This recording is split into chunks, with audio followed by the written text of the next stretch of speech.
Best Machine Learning Algorithms. Welcome to our session where we will be discussing some of the best machine learning algorithms. Machine learning is a fascinating field of artificial intelligence that provides systems the ability to learn and improve from experience without being explicitly programmed. First on our list is linear regression. It's a simple yet highly effective algorithm used for predicting a continuous output variable based on one or more input features. It's commonly used in fields like economics, business, and medical research. Next, we have the logistic regression algorithm. Unlike linear regression, this algorithm is used for binary classification problems, where the output can be one of two values, like yes or no, true or false.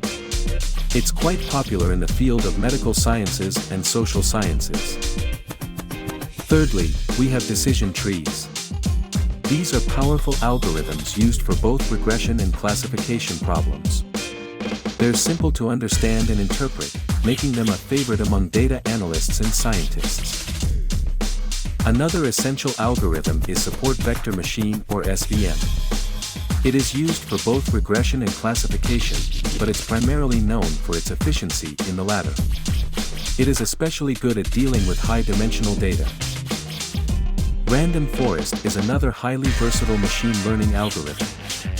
It's an ensemble learning method, which means it combines multiple algorithms to obtain better predictive performance. It can be used for both classification and regression tasks. K-nearest neighbors, or KNN, is a simple algorithm that stores all available cases and classifies new cases based on a similarity measure. It's mainly used for pattern recognition in data mining, intrusion detection, and other areas.